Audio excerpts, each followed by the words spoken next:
What's up, everybody? This is Derrick with another episode of Men Building Men. I got my main man, Dino Philyaw from Southern Wayne, from Dudley, Mount Olive, all of them, Goldsboro, North Carolina. Dino, what's up, brother? What's going on, brother? How you doing? Oh, man, I'm doing lovely, man, on Sunday. Glad you could come on, man. I see you driving. Yep. Hey, so, Dino, what you got going on, man? I know you're out in Oregon now. Tell people what you got going on, man. So right now, I got 5 kids. I got a 24-year-old. I got a 16, a 15, a 12, and an 8. Okay. And my wife, Angela. And my little guy name is Devin. And then up next to him is my 12-year-old Kiara. And then Mia, who's 15. Ava, who's 16. And then my oldest, Antonio, who's he's 24. Okay. And so, okay. Yeah, and so we have a catering company is what we do. So that's kind of what we're into right now. Okay, is it a family affair? You got everybody working with you? You do it by yourself or what? No. I got people that work for me. You know what I'm saying? The kids like to come and help when they can, but Yeah. I mean, I have quite a few people that come to work for me. Okay, so you took the Carolinas and took them out there to Oregon. 100%. It's out here in the Pacific Northwest. Hey, they didn't know what to do with themselves when they got that. They really didn't. I mean, we could whole hog like they cook burgers and hot dogs at you. Right. So you put them with the whole hog, and it was, man, what is this guy doing? And then they tasted it. It was like, oh my goodness. Right. It's a whole nother level difference. Yeah, because I've been following your page, and I see you. I guess you do stuff with the firefighters also. Like, I guess you feed them when they're fighting fires. Yep, we got a government contract, so we do that as well. So we feed them when we get called. So that's kind of one of the things that we do. And we do a lot of work with the university too. So we work with all the different athletic programs and some of the other programs at the university. So we'll work with the Black Alumni Association, the minority. We'll work with them. We pretty much work with every different organization over at the university. We work with all of them. Okay. Oh man, that's awesome. So you get to work with your alma mater, Oregon, and then you're giving back all at the same time. 100%. Oh man, that's beautiful. So let's go back, man. Let's go back. You was a Southern. Wait. You went to? Did you go to Grantham? Would you went to Grantham, Mount Olive, Brogden? No, I started out at Grantham, and then I ended up at Brogden Middle School. Okay. I was elementary at I did part of my elementary at Grantham when we moved from Goldsboro. Okay. Because I was a North Drive guy. From North Drive to Grantham, from Grantham to Brogden, and Brogden to Southern Wayne. Oh, I got you. Okay. So yeah, you jumped around a little bit. So tell me when you realized that you was Dino Philyaw. Like you got to high school, and then did it take off from the 10th grade, or was it a building process? For me, it was. When I was in middle school, actually, that's kind of when it things started to click for me. Was when middle school on. Okay. And no basketball, just football, baseball, right? Nah, I couldn't shoot the ball. I mean, we got hoops was too good. My skills weren't good enough to play basketball. I was a baseball, football only guy. Yeah, because when you came through high school, man, you had Cedric Broadhurst and the Tony Thompsons and the Dynamites and the Carl Chasins and Jerome Olivers. So you had to be a outright dog to play with those guys. I mean, goodness gracious. Yep, at best I could be was the team manager for them on some road trips. That was it. He said, hey, man, I carry the water, but, man, on this football field, it's different. So you go to Southern Wayne, and who was you guys' coach at Southern Wayne? Jim Mock. Jim Mock was my football coach. Okay. And then Doyle Whitfield was my baseball coach. Yeah, because I talked to Leslie Jackson. He said, man, if we'd have had Doyle Whitfield as our baseball coach, ain't no telling how many titles we'd have won over there at Eastern Wayne. I was like, oh, man. He was a dog. Like, yes.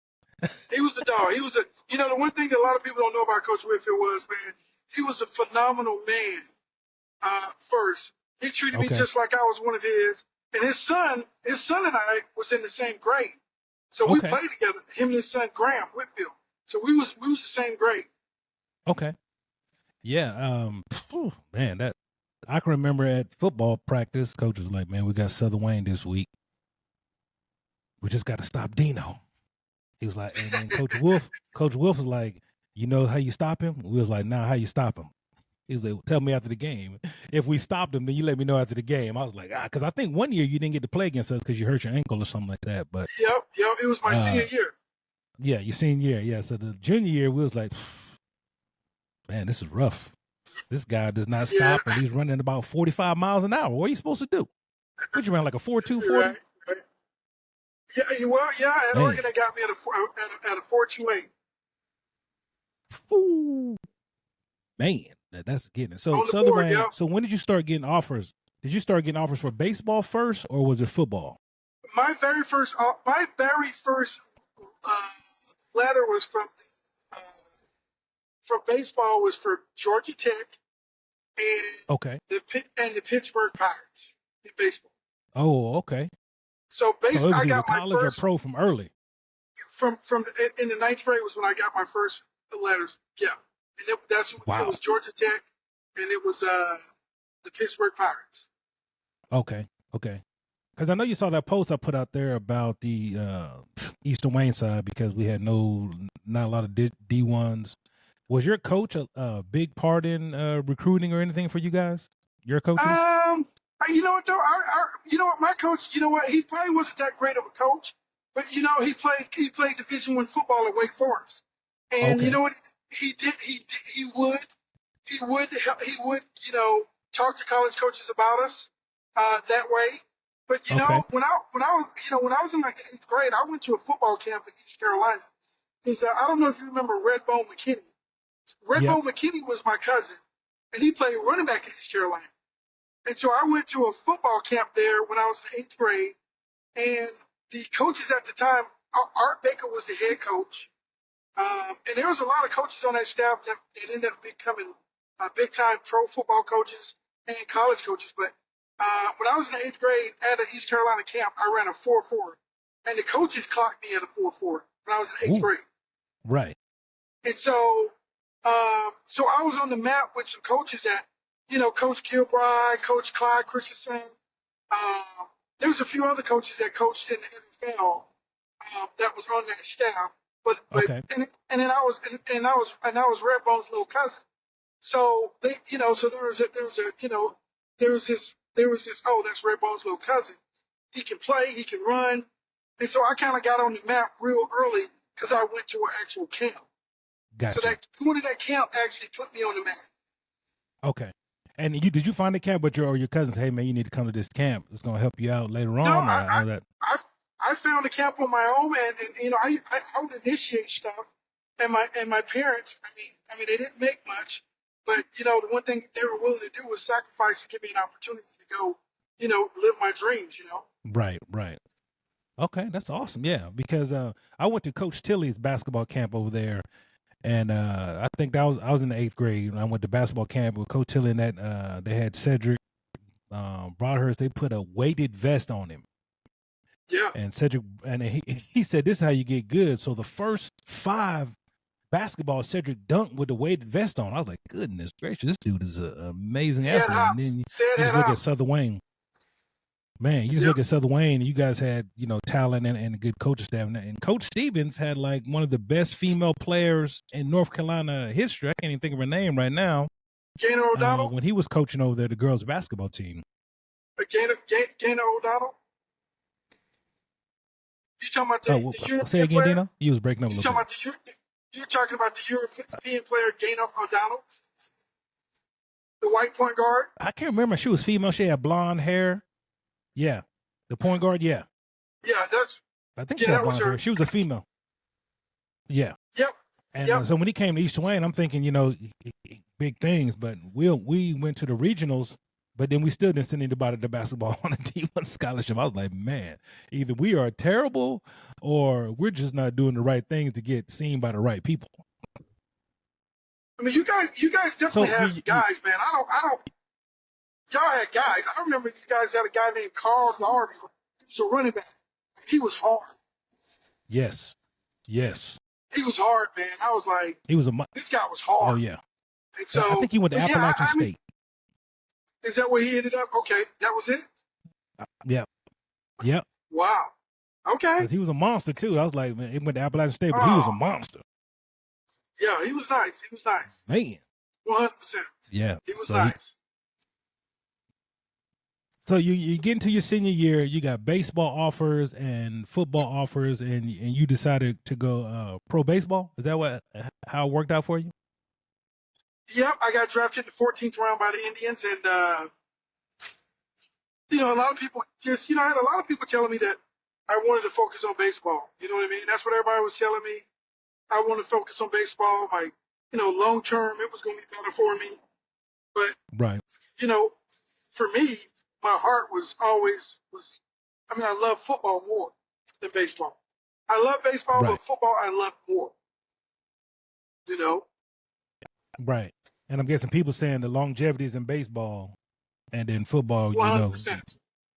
I got you. Okay, and you took off with baseball, and then how's the story? How's the story go?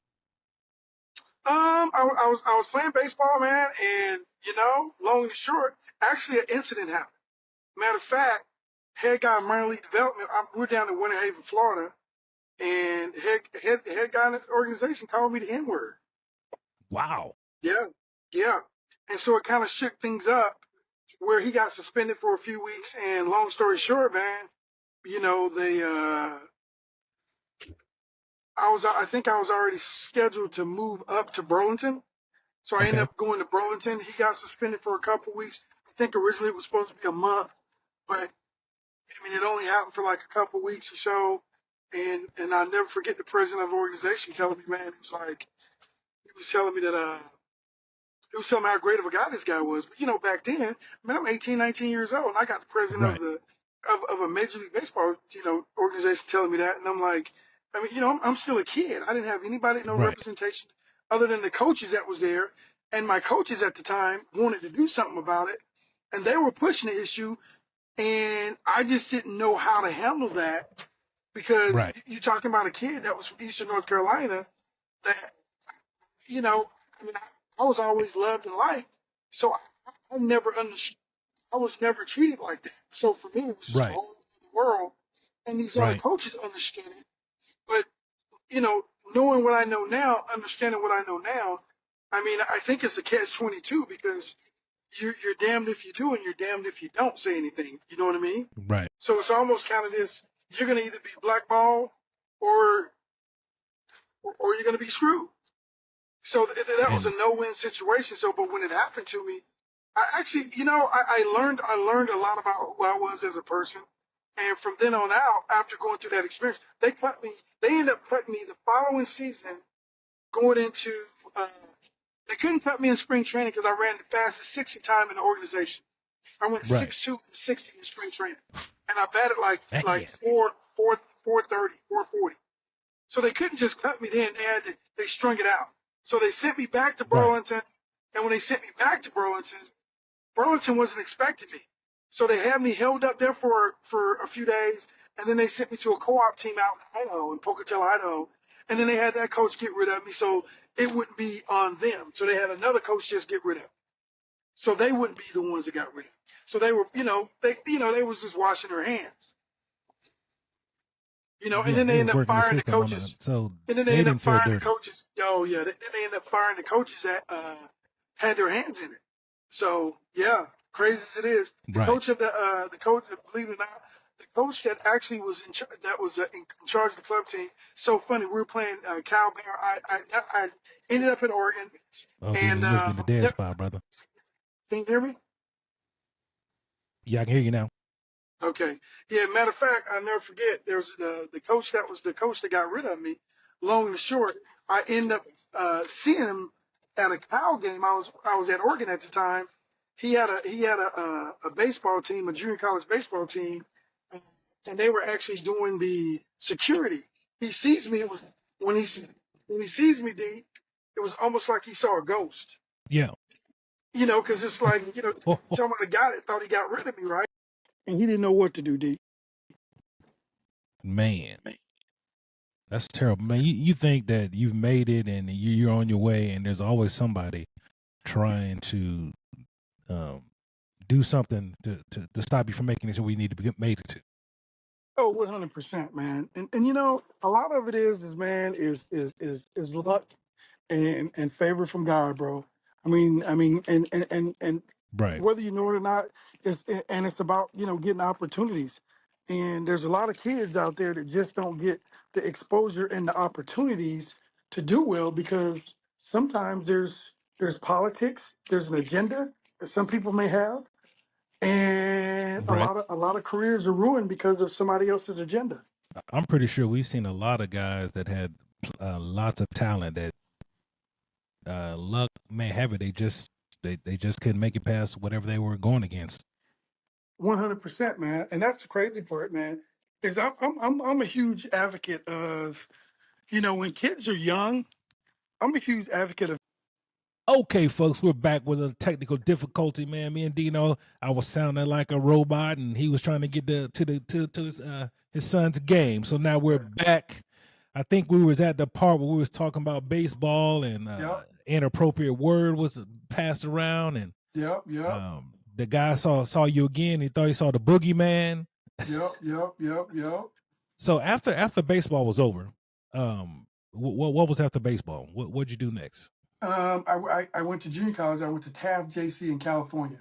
Okay. So Taft is like it's about 35, 40 minutes from Bakersfield. So if you ever heard of Bakersfield, it's east. It's actually west of Bakersfield, out in the middle of nowhere. I can say that's out in the desert, right?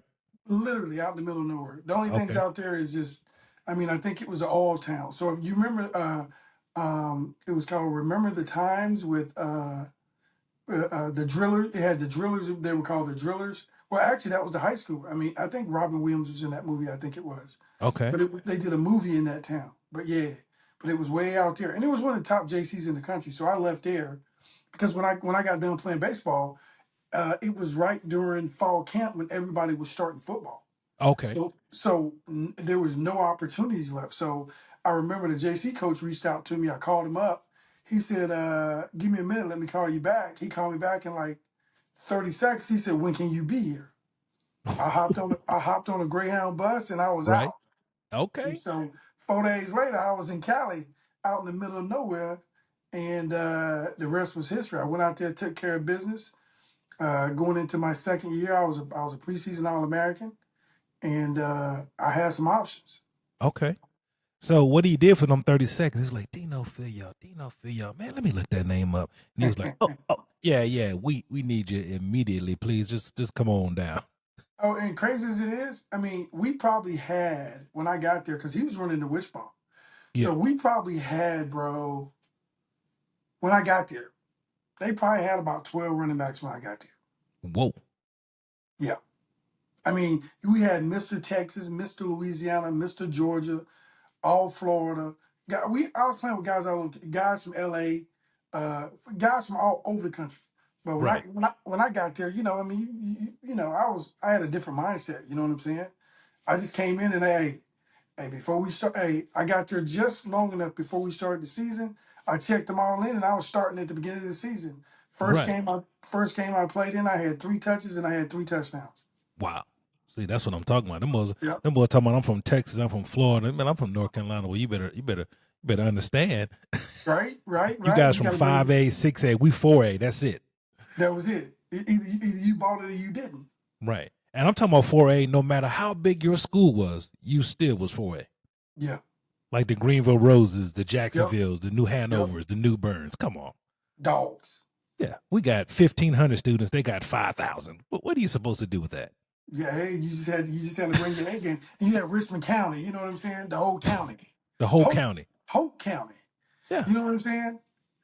You got Hope County, Richmond County. We playing against counties. Look, we got 7 high schools in Goldsboro playing against a county. They got 1. And we playing nothing you can do about it. Nah, nothing you can do.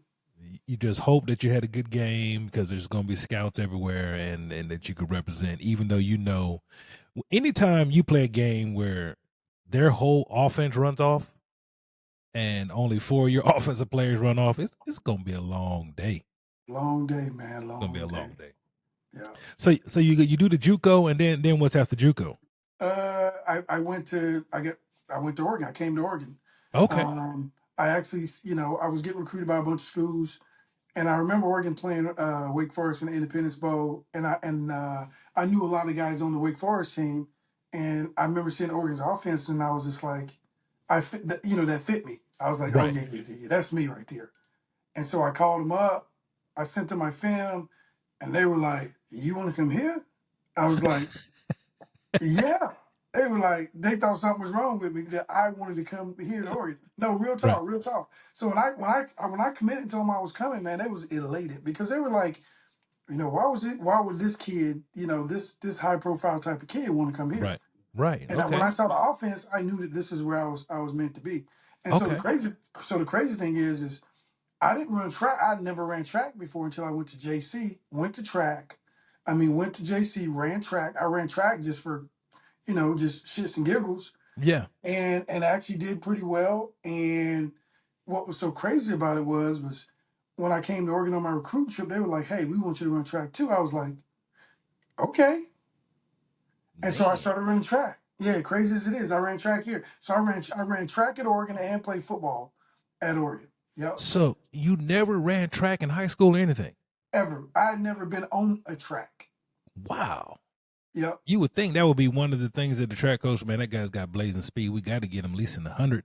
Now, so in Southern Wayne, the track program didn't really start until after I left with James Ellis. Oh, no. Okay. Oh, man, that's great. Matter of fact, I was talking to, that post I put on Facebook about no Division One, the Yuba. She was a really good runner. And it's crazy that she was told to go to Goldsboro to learn how to use the blocks because they didn't know how to teach her how to do that. I mean, that Really? is mind-boggling to me. How can you coach a sport and you really can't? They just here, man. I need you to coach this for me, and I don't know, read a book about it. That's crazy. Yeah, But I think it's really unfortunate that we really just didn't have a lot of coaches looking out for the kids, you right, know, and they just didn't put the right people in place to help the kids. And I think, like even with Brody, Brody was talking about when he got an opportunity, it was really because him and his parents knew better, and they went right, outside of the program and started trying to figure out what they wanted because that's what they wanted. And you got to remember right, when you don't have coaches and people in the building that haven't been somewhere and done some things, they don't know what to do. They wait for other people to come in and say, "Hey, you want to come play for us?" And that's all they knew was wait for coaches to come around and you know say that, "Hey, I want this kid to come play for me." But the crazy thing is all those schools, all our high schools get questionnaires from college coaches throughout around the country with, "Do you have any guys that are good enough?"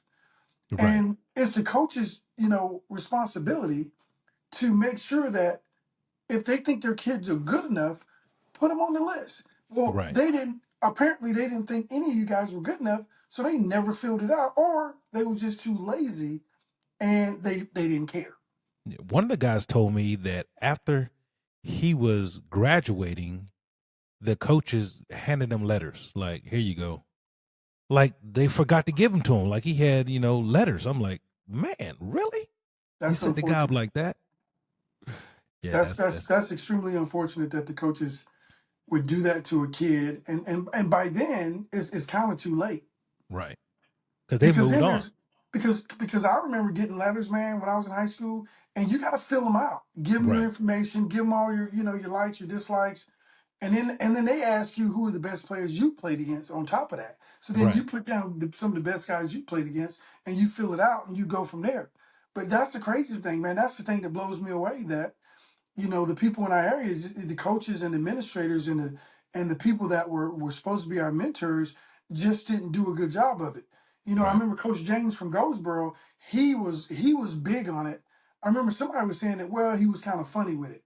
Well, all I knew was a Coach James that was willing to help kids, Right. you know. And maybe he was selective because maybe some kids wasn't doing the responsible things, and they still probably felt like they still should have got their due, but they weren't respecting and doing the things that he felt like they should have been doing.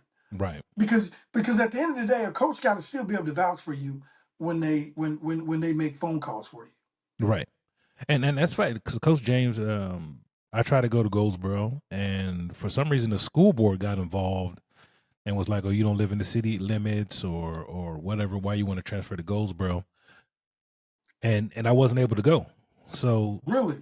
yeah, they blocked that all the way around. So I was like, "Wow, this." Because it's crazy, because the principal called and it was like, "Are you being recruited by Goldsboro?" I was like, "No, I just want to transfer to Goldsboro. You know, better opportunities for me." And they was like, "Well, you don't live in that district," and what I was like, man, is it that serious to, Yeah. I mean, try your to parents go? probably just should have moved in the district, and then, well, I mean, you know how you do it. You go stay with a cousin or a friend of a friend. Say Yeah, that's change where the you're staying, address. right? Yeah, yeah, that it was strange that those situations that were going on. And um I remember my 11th grade year, we went and played Jacksonville, and the coach was like, "Hey man, you had a great season, man. I'm glad you'll be moving on." I was like, "Nah, man, I'm just a junior." He was like, "What?" And he just walked away. I was like, "Hey, coach, where you going, man? Let's talk about what you're trying to tell me. What are you trying to tell me is happening right here?" Oh wow. So he walked away, like, laughingly, like, "Oh, I got to see this guy again next year." But I mean, it was fun. But I just wish, like in Texas, all these coaches that are down here, these guys are playing in AstroTurf and $1 million stadiums and all this kind of stuff. They've got scouts. They've got it is an incredible atmosphere down here for high school football. And you know, football Fridays in Wayne County was the same, man. They'd be loaded out there on Friday. Yep. But you're right, we didn't have any mentorship or leadership that wanted to push the envelope, and our parents, know what they know. So there's that. So you get to the JUCO, and you go to Oregon. Did the jerseys sway you that way? Because they were one of the first ones that brought out all the wild jerseys, and Nike and helmets, and they were like one of the first schools to really start representing with that type of design. So truth be told, so my junior year, we weren't even a 100% Nike school. So my junior year in track, I wore Adidas spikes. Okay. Adidas. Yeah. And so um going into my senior year, it started to transition to, okay, we can we could wear some Nikes, but now we was officially 100% Nike. We had to rep Nike on with everything, from Okay. track to basketball to football. It didn't matter if Adidas had a spike that was better than Nike's, because there was an agreement that if back then, if Adidas had a track spike that was good for the sprinters, we could wear them. Well, once our senior years came out, you remember the Nike Zooms that came out? Yeah, the Zooms. Yep. Yep, I had the first pair of Nike Zoom spikes I had. They were platinum, and they were platinum silver with the fluorescent green bottoms with the black swoosh on the side. They were clean. Ooh, They were man. clean. And so out and once we went to the Rose Bowl, that was when Nike and Phil Knight decided to start investing in the program. So we didn't the old school OG jerseys they wear now, the Kelly green with the yellow with the duck and the Yeah. yellow. That's my era. That's my era right there. Those are the OG old school jerseys that Gotcha. everybody still goes like. Those are the ones, right? Right. Um, and so we didn't have I mean, we had to fight for the solid yellow pants my senior year, because Man. my junior year we had a green white green stripe on the side. I'm like, man, can we get the solids? Can we just get the solids? So we got the solids going into my senior year, right? Right. And so we put everybody on because we had the solids with the Kelly Green jerseys Yeah. and the yellow helmet with the green and white stripe down the middle, Yeah. and we played in the Rose Bowl against Penn State, and that's what kind of put us on. And after that '94 Rose Bowl, we were on after that. I mean, Okay. that's when Oregon got put on. It won a jersey fit. That was when we got the invitation to the party. I got My you. senior year, after my senior year, because then the next year they went to the Cotton Bowl. So Yeah. we upgraded after my senior year. Oregon upgraded after that, and it just hadn't been the same since. I got you. Okay. So that you might as well say you guys brought the fancy jerseys into Oregon because, like you said, it was the Kelly Greens. And then once they upgrade you guys to Nike and give you guys the budget, now they just Kelly Greens and get solid gold and Everything. whatever you want, you can get it. Yeah, one hundred Yeah. percent. Because we didn't have. You got to remember now. We didn't have. We didn't have tradition, right? We didn't have Right. any tradition, so that was kind of part of like, okay, how do we get kids to want to come to Oregon now? Now that they kind of have an idea who we are, and part of the things that they did was, okay, Nike was like, okay, we're gonna start doing a bunch of different prototypes of different jerseys, different fits, and it was on after that. They started Right. experimenting and trying to find all different, so like all the jerseys that everybody wear out through the country, we'll like a lot of the jerseys we'll get them first, and then they disperse out through the country, so they might not look like ours, but they're still like they might be the same cut, right? Okay. Gotcha. They might be the same cut, you know what I'm saying? The numbers might be similar, but the flair, we still kind of had our own little, like, us. Right, because I'd have never thought like Oregon. So like on North Carolina, you thinking all ACC teams. You're thinking only other teams you see that were big or the Miamis or the USCs. You never thought Oregon. You know what I mean? It Yep. was like Dino plays for Oregon. I was like, nah. How the hell did he get to Oregon Yep. from this side? So it's good Yep. that we get to hear your story, man. That's freaking awesome. And then y'all changed the mindset of Oregon. And then what happens after Oregon? I was drafted in the 6th round by the New England Patriots. So I was Okay. part of that '95 draft class with me, Ty Law, Curtis Martin. It was that '95 New England draft class, which was their best draft class ever in franchise history. So Okay. Yeah. I was part of that draft class. I was a rookie with Ty and Curtis. Both of them are. I mean, I got two draft teammates that were Hall of Famers. Right. You know what I mean? So Right. we go in together, right?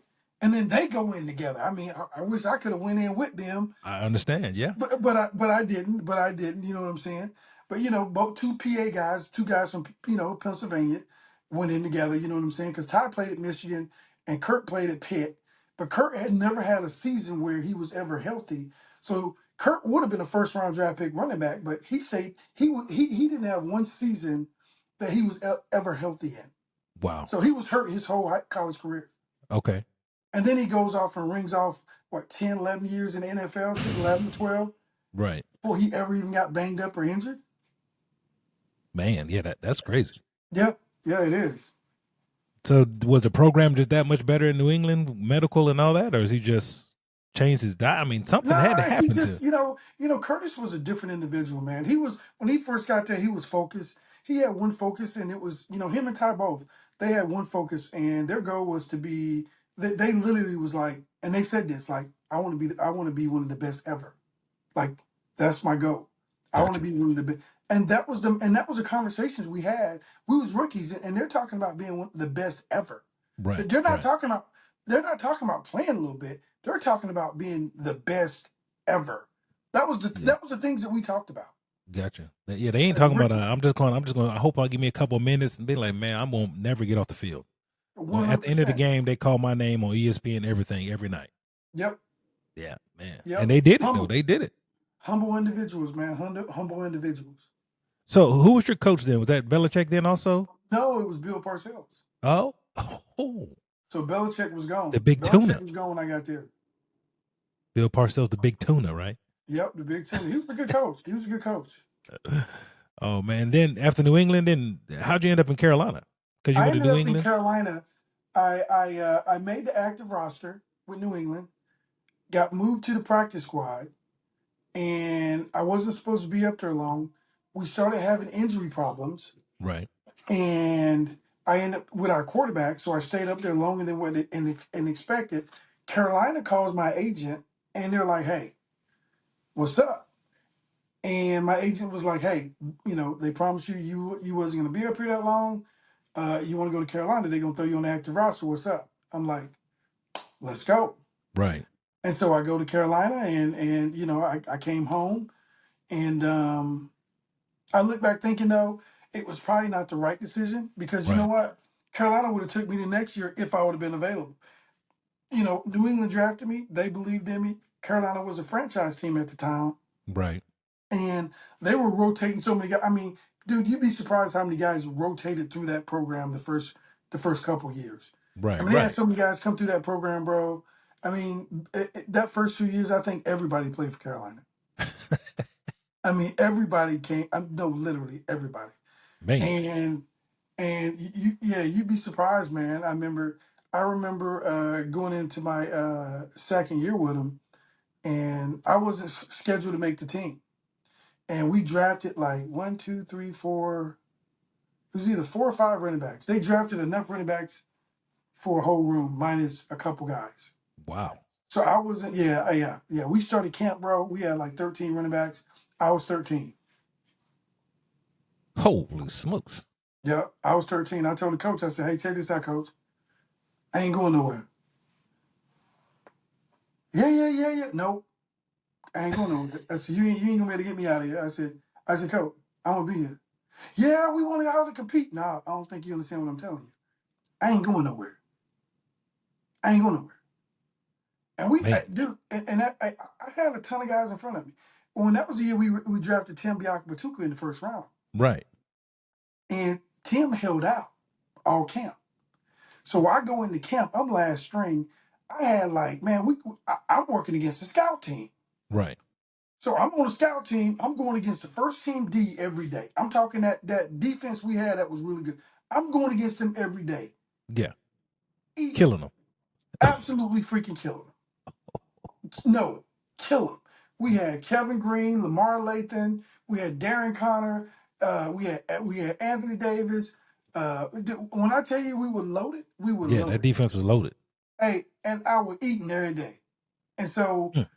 Tim didn't come in. Um, we had some injuries at the time, because I don't think you remember Tony. What was Tony last night? He was a first round pick out of Southern Miss to Atlanta, but he was on the team. There was quite a few guys that was in front of me that got hurt. They got hurt, so I had to run. I started getting reps. Right. And I told him, I said, "You give me one rep, it's a wrap." Right. I literally said this to coach. "You give me one rep, it's a wrap." Man, that's what I'm talking about. And so crazy as it is, D man, I swear to God, we going through, all these guys are dinged up, they holding out, and so check this out. So then I go from the scout team. Now I'm getting regular offensive reps, Right. and these guys, they banged up. Dwyer Brewer, I remember him. It was Tony Washington, Dwyer Brewer, Kevin Turner. These guys that all had an NFL experience all in front of me. I'll Right. never forget it, man. And these guys, they were dinged up, and plus they were kind of screwed. They were, they didn't really know the plays that well either. Man, I'll never forget it. We go in, and we're playing Chicago in the preseason. They put me in the game. I had I don't know, 8, 9, 10 carries for about 90 yards. I had a tutty for 50. Mm. Got player of the game, and I think after that week we went to Colorado, and Right. we were playing the Broncos, and so we went up there and practiced all week. But by the time we got there, I was one. Man. I was And you I, told hey, them I boys, was I I was told y'all. running. I was running with the ones. I went from last spring when we started camp in Right. Wofford, South Carolina. Not Wofford. We was in Greenville, South Carolina. At Wofford, we was at Wofford College. That's where we was at. Right. And I'll never forget when we went to Denver. I was running ones, and then when we broke camp, I was before Tim Biak Patuka got back.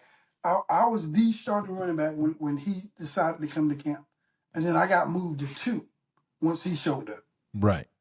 But I went from last to first to 2 when Tim got there.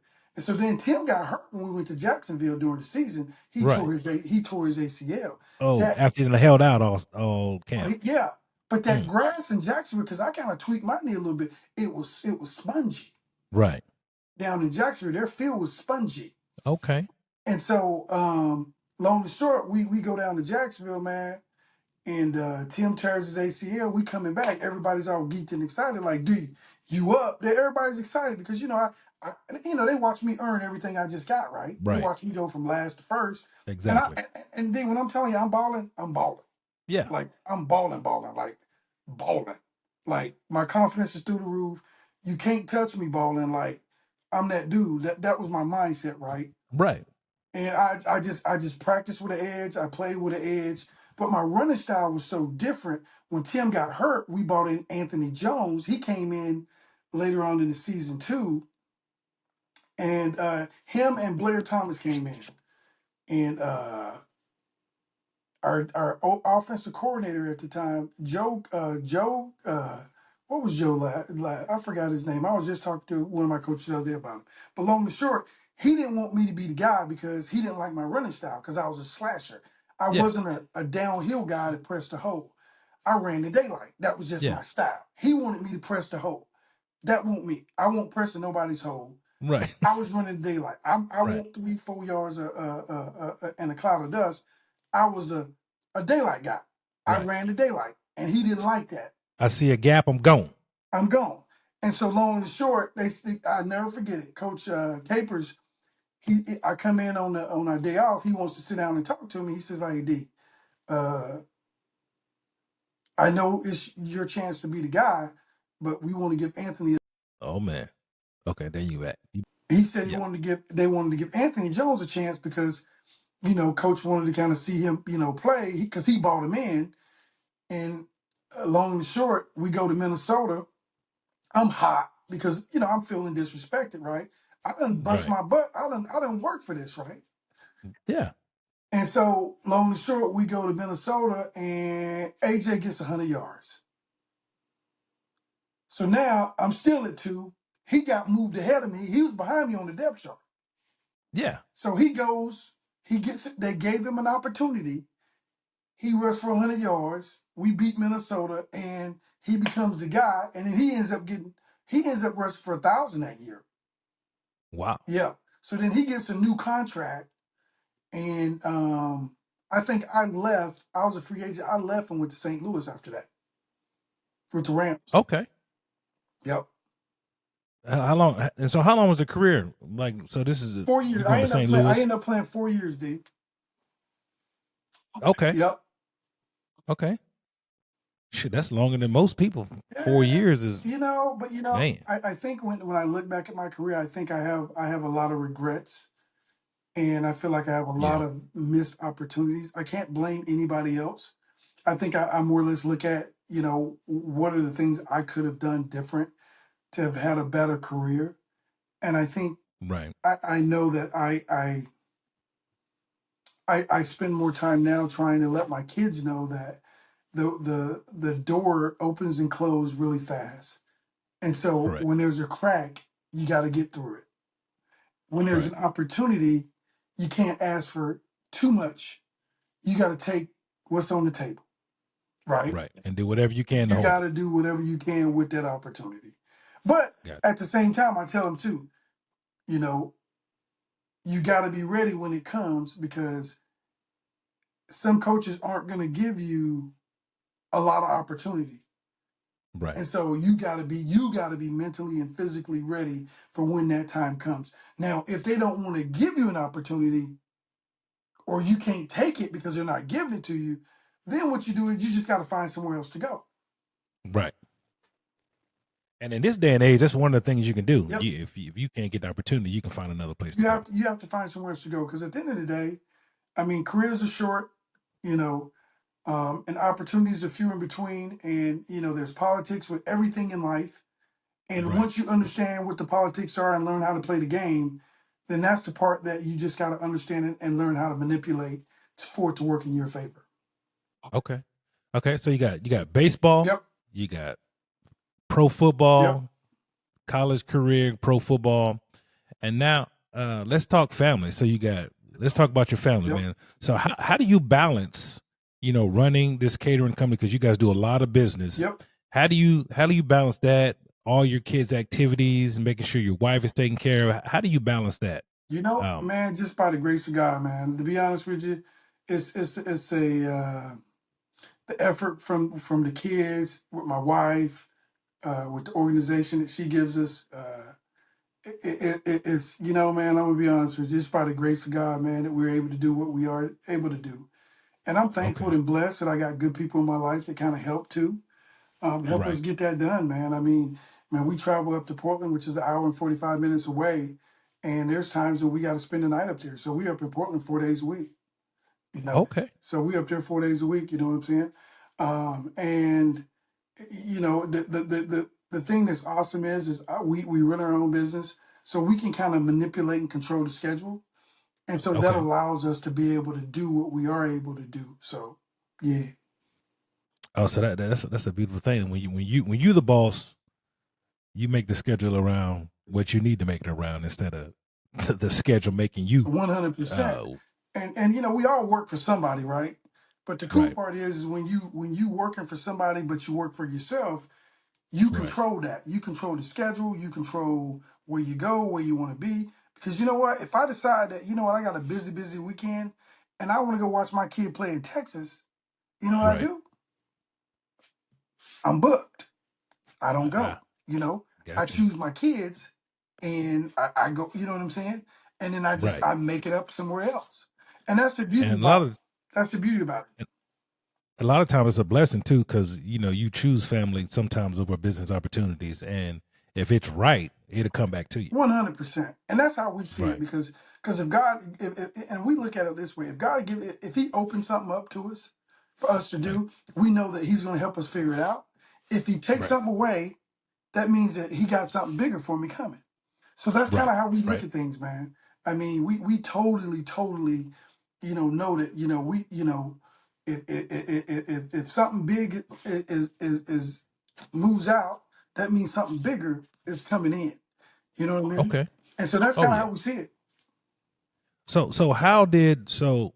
How did you? Well, we know how you got to Oregon. So how did you get into the food business? Like, how was that one of the things that you wanted to do after you finished your careers, to go into catering and doing that kind of stuff? How did you get on that path? Well, how I got on that path is, I would go to the football games and I would tailgate with a bunch of friends and people, and my wife would, I'd go and cook and I'd bring dishes home, and she's just like, dude, this ain't it. You bring dishes home, no food. And it just got to a point where it was like, why don't you do this? Why don't you just, let's create a business so you can charge people for your time, right? Just charge them for, cooking their meat, Okay. and so you can at least get something for your time. So that's really how I Right. started. And then people was like, knew that I can cook. They were like, hey, can you do this? Well, yeah. Well, hey, we need a couple sides. What kind of sides can you do for us? Can you do some Right. beans? Can you do some mac and cheese? And so my menu got originally created by people asking for certain stuff, and that's how we created it. Oh, So it I wasn't like got you. Okay. one day I started saying, "Oh, I'm gonna do this." No, my menu got created because people started asking me to do certain things, and then a breakfast. They started asking us to do breakfast, and then a breakfast menu got Right. created. They'd ask me to fry some fish. They'd ask me to make, you know, all different types of Spanish food, tacos. Right. And really, man, honestly, that's how our menu, everything you see on my menu got created because someone asked, not because we decided, let's do this. Somebody asked us Wow. to do it, and so we did it. And so once you do something one time, a lot of times you have to buy things to be able to do it. And once you do, Right. you want to be able to, get a better return on your investment. And so you start doing those things.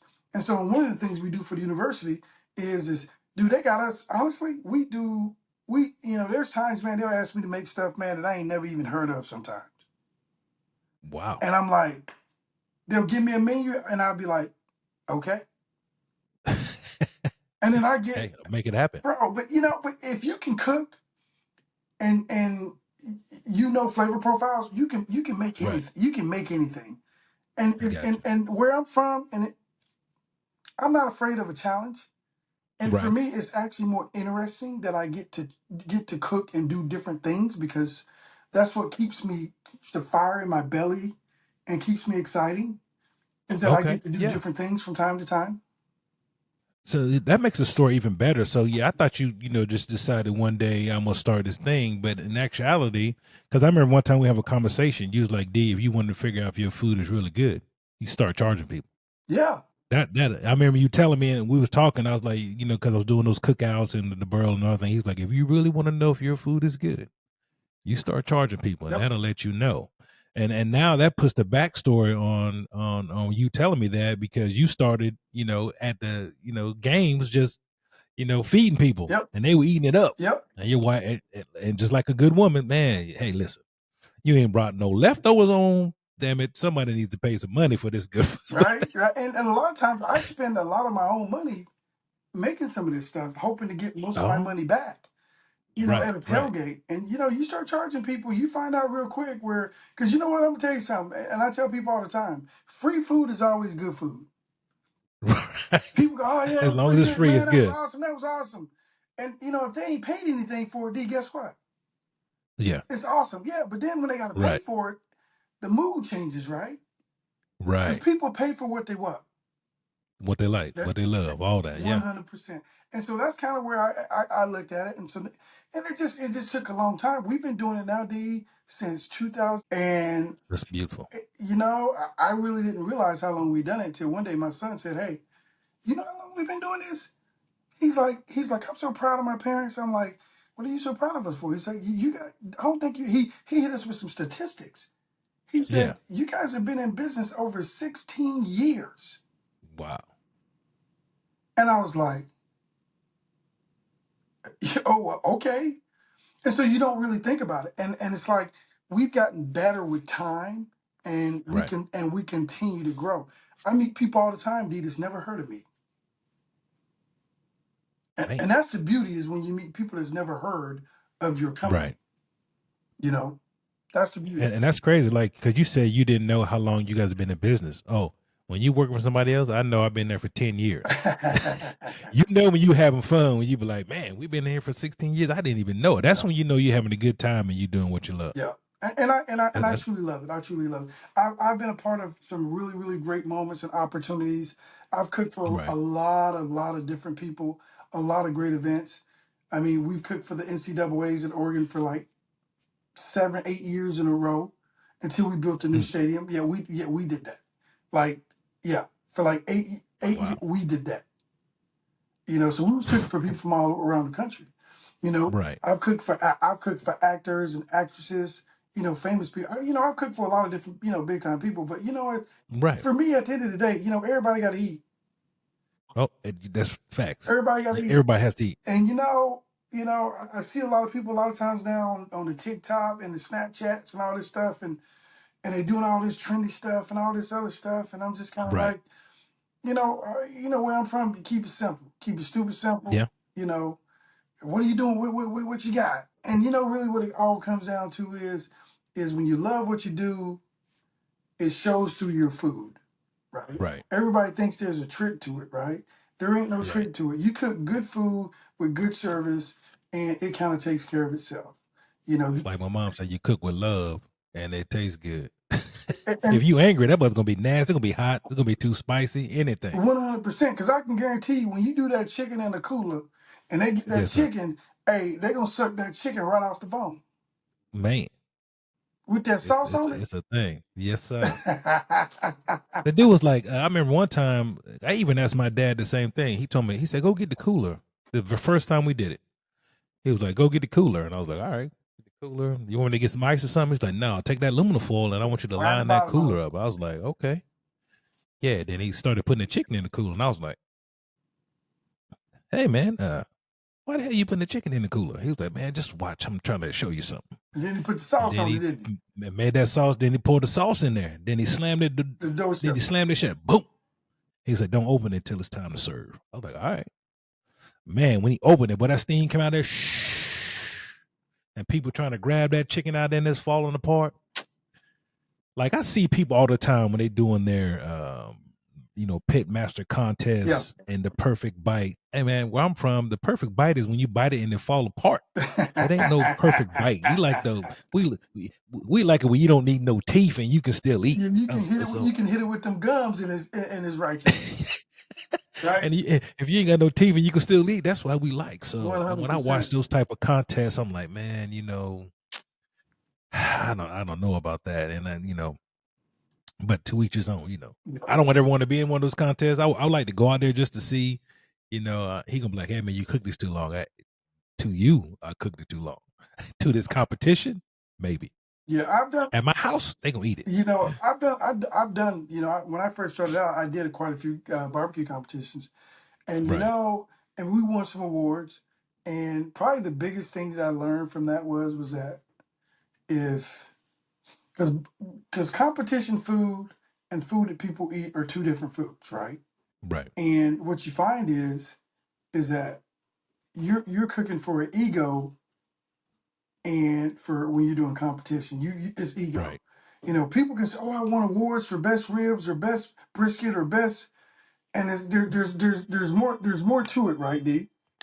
Right. There's more to it than that. But what I can say is that regular good food and competition food ain't the same food. Right. Not even close. I be looking at that competition food and I be like, It ain't the same food, bro. I can tell you that it ain't the same food. I see those guys injecting everything. I'm like, man, everything you ain't got to inject everything. What you over there injecting hot dogs too? Right? Come on, man. Golly. The bottom one. Yeah, try that one. If not that one, the other one.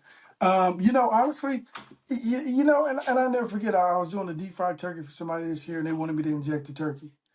I was deep frying it, and I'm like, man, I won't be doing all that. But I end up doing it for them because they wanted the flavor in there, and that's kind of not my thing. Doing that, Right.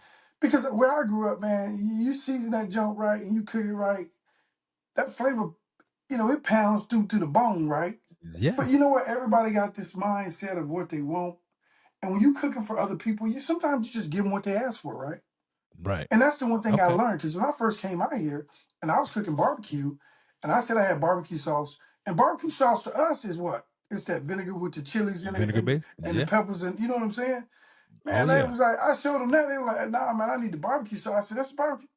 And then what I realized was they weren't used to what we grew up with. You know what I'm saying? Right. So I had to come out with a different whole sauce and all that because they wanted sauce. So you know what I started doing? So when I made my barbecue, I just put our barbecue sauce up, which is already in the meat. I just put Yeah. it in there, and then they were like, "Man, this don't need no sauce." I was like, "It don't do it." I mean, You done messed their mind up. they don't know no better. I'm like this. They don't know no better, right? They don't know no better. And one thing I changed up when I came out here was I didn't do a fine chop with my barbecue. Right.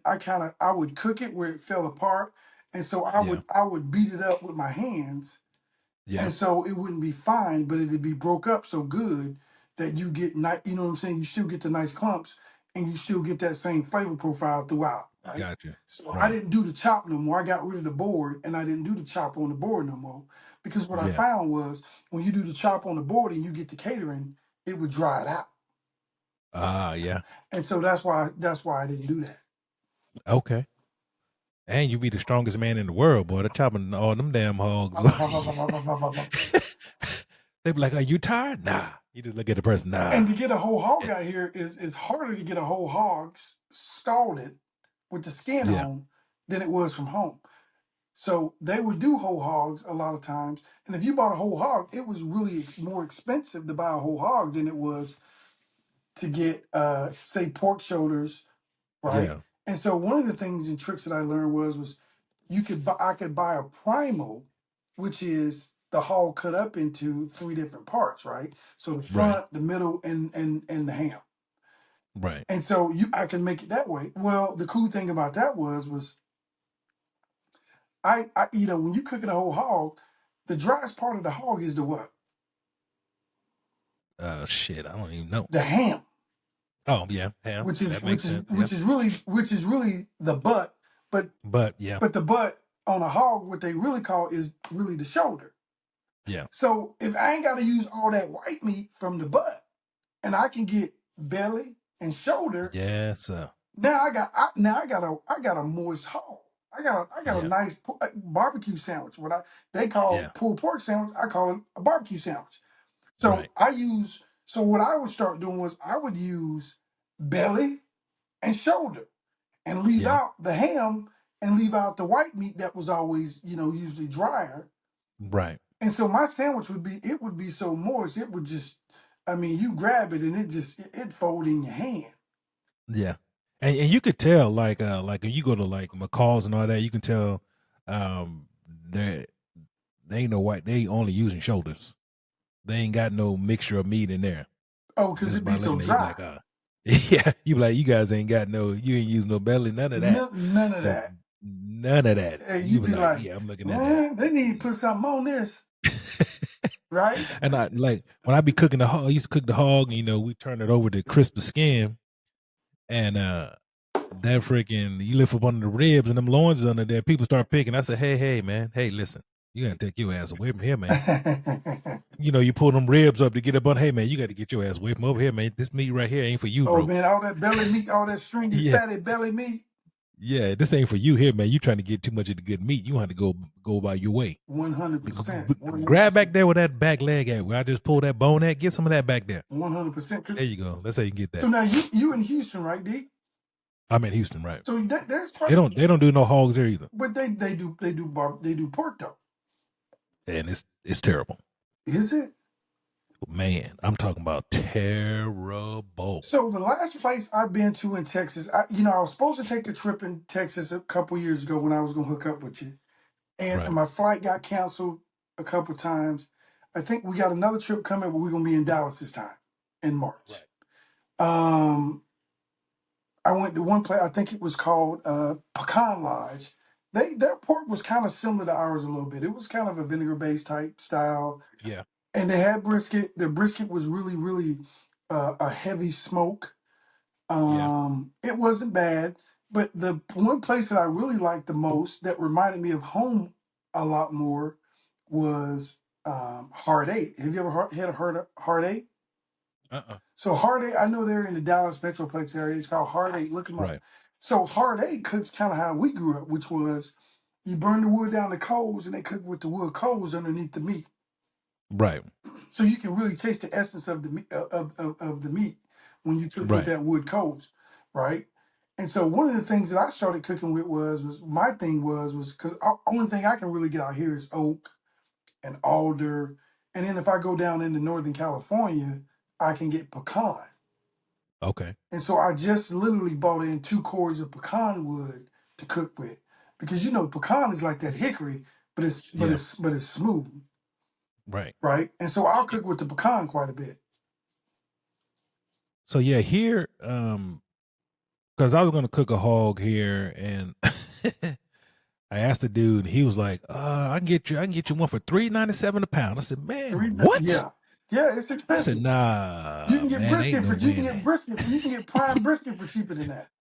I said, "Man, I can't pay no $4 a pound for no damn hog, man. That's a lot. I ain't gonna make. I'm gonna make money if Can't you charge me $4 a pound for a hog. you I can't can't make no money off that. you ain't gonna make no. Well, you got to charge for it, Yeah, it's gonna be high. right? So to like here, the only place down here, like everybody else smokes their hog. You know, the ones that Yep, I saw, there's only one guy that I ever seen take the coals and cook to it, crisp the skin. They didn't. The other guys didn't crisp the skin, so they didn't use it. They would just, throw it away. I don't know, throw Cause the skin away. Forget that. Know that they missing the essence of that crispy skin in the hog, so they just get rid of the skin and just use what they got. But the other guy down here, I haven't went to his place yet. He would. It's a smoker, but he doesn't have the means to crisp it, so he would put the coals in his shovel and he would just run it under the underneath the right back of under it, the skin, right, to crisp it up that way. I mean, it's tougher for them because they didn't have another way because it was an offset smoker, but he had to shovel it and crisp it. So I've been waiting to try his barbecue. But everybody else, what's the name of this place? oh, I'm gonna have to look it up for you, Dean. I have to send it to you because I'll be watching him on YouTube, and he was like, "Yeah, I found this out when I went," because he went to North Carolina to see it be done because he wanted to figure out how you crisp the skin. He and wanted they he taught him wanted that way. he wanted to be special. Yeah. He didn't want his to be like everybody. And like when they this one lady said, "I got North Carolina barbecue for you," and she brought it out and it had like a mustard sauce on it, right? And South I was Carolina, like, hey, I was like, South. ma'am, I said, this ain't no North Carolina barbecue. She said, yes, it is. I said, ma'am, I'm from North Carolina. I don't know what this is, but it's not North Carolina barbecue. Now I I can't don't know. I can tell you this. There is a place in Durham that does a mustard based Oh sauce. Lord. There's one place in Durham that does mustard.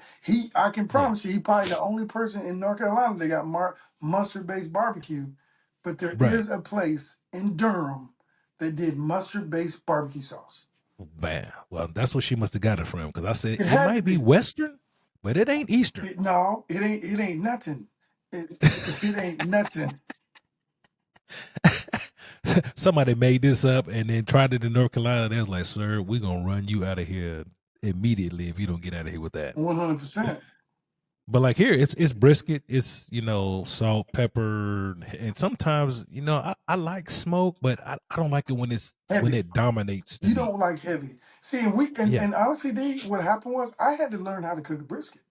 So you got to right. remember. So when I come out here, I grew up eating pork. We didn't get beef like that, right? Yeah, So I'd never seen a brisket till I came out this way. me, hey, you either. I looked at it. I'm like, okay, what do I do with this? Honestly, I Yeah, would cook tri-tips because tri-tip was the beef that I started with, and then people right. started, they started watching TV and they started talking about this brisket thing. I'm like, Yeah, I got to figure out how to cook this thing. And I'm yeah, like, and they talking about it taking 12, 13, 14 hours. I'm like, God. I'm like, and it ain't like cooking a hog. I mean, it's a little. yeah, You gotta wrap it. yeah, you gotta give it a pacifier. I'm like, man, yeah. this ain't it. You got to slow walk this rascal. What? Yeah, So I had to learn how to cook it, man. And I'm gonna be honest with you, D. I figured it out. But the cool part was I have two smokers and I have a pit, which is a Carolina style pit where I can right. cook direct, right? It's Okay, about 10 feet long, about 5 feet wide. okay, My pit. And then I got two smokers. One of them's called and you can look it up. Actually, they make them in Mesquite, Texas. It's called okay. J&R Oiler. Have you heard of them? I don't Look it up, J&R think Oiler. so. So I got a 700 and I got a 1300. Look it up. So I have a 1300 and a 700. So the 1300 will cook 2,000 pounds, and my 700 will cook 1,000 pounds at a time. He said J.R. J Oler. J and R, and then Oh, put man. manufacturing, or you can just put Oiler smoker. Just go OYLER smoker. And so I got a 700 and a 1300, and my 1300, which is about 7,000 pounds, I have that on a trailer that I had built for it with a cover. And then the That's a big 700 rascal. sits with a smoker house. It's underneath the smoker house, So I got a house, a little smoker house built for it. Yeah. Is it black like this one too? Like the one that came up, the Oiler 1300? Yep, it's black. The 1300, my Okay. 13 is black, and then my 700 is red. Okay. So you can pick whatever color you want when they build them. So when they built, honestly, I So should have thank had you, them Sherry. build my 700. I should have made it red too, my 13. I should have had my 13 the same color as my 700, but I didn't. Okay. So do you usually cook before you go, or do you cook on site, or how's it work? Is We cooking do while you're both. going, or We do both, but what we do is you got to pay. If I'm coming to your site to cook, you paying yeah, me. I got you. So and I'm gonna tell you this: the only thing I don't cook on site, I don't cook briskets on site. I don't cook pork on site because I mean you talking lone cooks. Now, Right. will I cook chicken on site? I'll cook some chicken on site.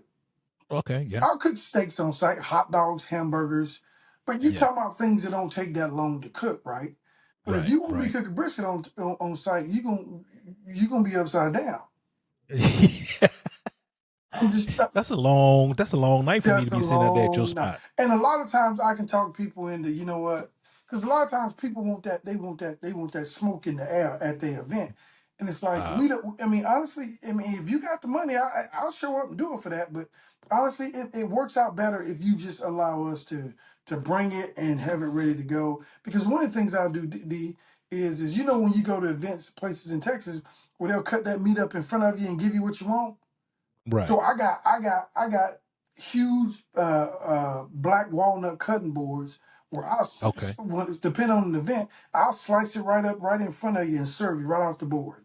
Boom, boom, Hey, you had boom. to learn how to cut that rascal too, didn't you? Oh yeah, I had to learn how to cut it too, and then I figured it out. Hey, I had to learn how people to. don't understand, boy. That is a picky frickle rascal, man. You cut it wrong or whatever, you can mess up a brisket immediately. Oh, You know. 100%. But you know what though, man? I mean, when you know what? If you learn how to cook it, you learn how to cook. You learn how to cut it. Right. That's a Right. fact. Because I know I cut it the not the right way, the long way. I was like, man, I don't know if this is right. This damn meat ain't cutting like it's supposed to. This, and then I will it on YouTube. Oh yeah, I'm cutting this motherfucker the wrong way. Oh yeah, you got to go gang, gang, gang, gang, and then when you get that, then when you get the point, then you got to Yeah, change direction on the point, yeah, and it's crazy. you gotta cut it different, right? And And it's crazy that you can make that meat soft because that's a rough rascal. and when you cut If it the you right don't way, cook it right, it'd be like chewing a damn tire. 100%. Because I know that first two I messed up bad. My dog was like, man, I'm not eating that, bro. The I don't dog even know didn't what eat that is. Yeah, that dog was like, it. But my Newfoundland is picky anyway. But he was looking at it, he was like, nah, He's like, nah, that you shit need is to go back to the dry. drawing board, huh? And it's He said, that amazing. ain't no season. It's just black. You change direction on it. It's amazing how much easier it just slices. Yeah. And then when you bite If you into it, slicing it wrong, it melt. oh yeah. It literally will melt in your mouth. Yeah. And so that's the one thing I love about it, man. I ain't gonna lie to you. Another thing, you'd be surprised. Another thing we do, we cook a lot of salmon, and you know what else we cook a lot of? Uh-uh. Chicken. We fry a lot of chicken. Wow. We fry a lot of chicken, man. You'd be surprised. Right. I mean, we've had some events, man. We fried so much chicken, man, in the last month, man. I probably fried more chicken than cooked barbecue. Wow. So we'll fry They eating chicken. chicken like that? Oh, fried chicken? Oh, Yeah. 100%. So we'll have fried chicken. We'll have we fried fish, shrimp and grits, Yeah. shrimp and fish, all that. Yeah. So they like chicken, like party chicken or half chickens or what is it? Oh, just Just yeah, party chickens, your wings, legs, okay. thighs. We fry all that up. Yeah. Now I don't fry breast up because it don't make no sense to fry no breast up. Yeah. You want white meat, you Man, if getting a wing, yeah. a whole If wing. you take you go down there and start serving half chickens off the grill, they liable to pass clean out. Well, but we, but when we serve them, we'll bring the chicken in, we'll split it, and we'll break it down Uh, from a split, and we'll serve from a split. I got you. So do you get better prices if you cut the chicken yourself, Yep, or is it better if you? Okay. chicken is cheaper. I don't know how much chickens are there, but Yeah. you can get a buck 50 a pound. Yeah. I don't even know how much whole Yeah, chicken buck is 50 a right now. pound, and then briskets now are coming in at depending on which ones I'm getting. I mean, they come in somewhere between $5 and $7.50 a pound. Okay. For the good stuff. I mean, this is all prime or wagyu. So Okay. there's another product I get that comes out of Texas. It's called Wagyu X, Yeah. and so it comes in about $7.50 a pound. And the customer just got to. I don't know if you saw my last. You do credit card processing? Oh yeah, Yeah. I don't know if you saw Leslie. I think you played against Leslie yeah, in baseball. Jackson. Yeah. Yeah. Leslie, and then my boy Eric Bostic. He was up in the High Point area, Yep. and he has a credit card company. He was like, man, I'm giving everybody $29 a month. Just tell them to call me. I'm getting deals. If they tell you they know you, I'm giving them deals. But that way, I don't my customer or the person who works for me doesn't eat the fees. The Uh-huh. customer actually eats the fees. So however they process it, they hide it in there. So I was like, hey man, I'll let people know, bro. That's all I could do. Old army buddy of mine. Uh-huh. He tried to get me to do it. I was like, man, it ain't for me, bro. I guess I got to gift the gab a little bit, but man, I don't want to push the credit card I mean, You know, to be thing. honest with you, D, I mean, a lot of people pay with credit cards. So I mean, Yeah, I mean, and honestly, a lot of times you charge them a 3% fee. So you try to force them to pay with a card or cash, and say, yeah. hey, we charge 3% for processing. Hey, so, oh, that's okay, okay. But you give them an option, right? You Right, give them a cheaper option, but if that's what they want, you give them what they want because everybody has, right, everybody's finances are different, so everybody do them a right. different way. So you just got to give people options. That's all. Man, that's awesome, man. I mean, all in that show. We right about at the hour, Dino. I don't know how much time you got, man. We can go ahead and start leveling it down right now, man. Hey, listen, guys, Dino Philyaw, straight out of North Carolina. That boy went to baseball, pro baseball. He did his college football thing. He did pro football, and now he's doing what he loves even more: raise a family and freaking cooking that North Carolina barbecue. Look, he killing them out there, and they don't even know. They still don't know what they do with this stuff out there in Oregon with And that North Carolina barbecue. 100%, 100%. We even doing oxtails, bro. Ooh, man, ain't nothing like an oxtail, boy. I ain't gonna lie. Yeah, we did ain't. you bring oxtails? They ain't know about no oxtail till you say you gonna make an oxtail. No, well, you got to remember though, we get kids from all over the country, so Ah, the yeah, kids we get kids from all over the country. They're familiar with them. You just got to right, remember everybody else isn't. Now we ain't smoking them like the size of baseballs.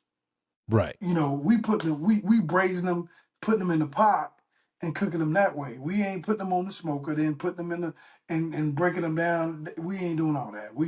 right, We keeping it simple, right? And everybody don't want smoke on their meat, so. right. And my dad loves oxtails, and he don't want the big ones. He want the one. He want the small ones, and then when he goes to Piggly Wiggly or whatever, he'll look at the pack and he was like, "Nah, you got the smaller ones." You know, he don't want the ones like this. He want the ones that are long and skinny like Yeah, that, yeah, yeah, probably about that yeah, yeah, yeah, long. He yeah, yeah. like those, and then he'll take some of the bigger ones, but he rather have those long, skinny He ones like the like that, and he'll smallest. drop them in the pot. Yeah, he like the small. He Well, don't like the big ones. you know what, D? Another thing you can do too is when you go to some of these specialty meat markets, and what I do is, D, I'll go in and I'll get the whole tail, but I have them break it down because what they do is you can hand cut them and they come out the bigger size, but if they Right, cut them for you, you can cut them in half, and now you just got for that one big one, you just got two. So now it becomes two. So when people start serving themselves, what they do, they'll grab two or three. right. So now they just grab an oxtail and what a piece and a half based on the stuff that you buy in the grocery store. Gotcha. So and then it don't take you as long to cook either. Okay, okay. And that's probably why he likes the smaller ones too, because he man, I ain't trying to be here all day. They tender, And he got it in that gravy. He got it dancing in that gravy, and he's ready to get dancing. it. That boy dancing in the gravy on that rice with a piece of cornbread. I ain't talking about no jiffy. I'm talking about that cornbread. That cornbread. Yeah, cornbread, man. Hey, Dino, man, it's been a pleasure, man, having you on here, man. I'm hoping to have a kind of like a reunion thing, bring everybody back on too, man, as we continue to go through the year, and then as me and the boys head that way on the motorcycles. Hopefully, we can pick a day where you're having an event so we can pay our money and eat some food too. So, man, it's been a pleasure, brother. And you know what? I challenge you guys, man. Why don't you do this? Have the guys come out during football season. Now we're in the Big Ten. Have them come out Okay. for in football season for a game, home game. Okay. Yeah. And if you guys come out to a home game during football season, I got all of you. Oh. And I'll make sure we get the tailgate, we get the whole Ooh. experience. Hey, Ooh. hey, you guys are part of my upbringing, my family, and Yes, sir. so you part of my family. Hey, you good. So when the weather start to turn in Oregon, To be honest with you, because we may have to fly hey, in, to be man, honest if with we you, as gonna soon do as the season. football season start, man, I'm gonna be honest with you. Hey, it don't rain during football season here Man. at all. We don't have rainy games at Austin Stadium, bro. Like as long as I've been here, we don't have rainy games at our stadium ever. Wow. So you guys come out during football season, I got you. We tailgating, we doing it big. I'll make sure you guys have the time of your lives, man. I just want to have North Carolina in Oregon. I'm talking a North Carolina, a Eastern North Carolina takeover in Ooh, Oregon we. when y'all come. Man. Whew, that sounds good to me. Hey, you pick the game too, because I want to see a good one. No, y'all pick the game. It don't matter to me. Okay, we'll pick it. Okay. We got plenty of games that gives you whatever you want to do. It don't matter to me. You guys pick the game, and we'll let it do what it do. Man, that sounds beautiful. I'm ready to go right now. Preseason, let's scrimmages. And we talked about it before. I've been saying I was going to come out there and check out what you got going, man, because I'd love to see it all and all that kind of great stuff. Come on. Hey, but then play, man. Tell the family, hey, y'all have a good night, man. I love y'all. And hold on, man. Don't leave. We gotta wind it up and everything. Hey, y'all, this is another great episode of Men Building Men. Make sure you like, comment, and subscribe. Hey, you heard what Dino said. We Eastern North Carolina. I don't know about all y'all, but a couple of us is going to hang out with my boy in Oregon and see what it's like up there. We're gonna go up there and eat some good food and watch a good game and drink some of that whiskey with the deer on it. All day, every day. And all that kind of good stuff. Shit, I might try to get behind the pit too. I want to see what's happening going on up there. Hey, I might have to put some chicken on the cooler, see if they like it down there. Hey, the cooler, try some chicken on the cooler. Bring it on. Chicken in the cooler. We get it popping. Hey, y'all, we will see y'all again, man. Y'all have a great night. Dino, hold on, man. Don't leave yet, bro.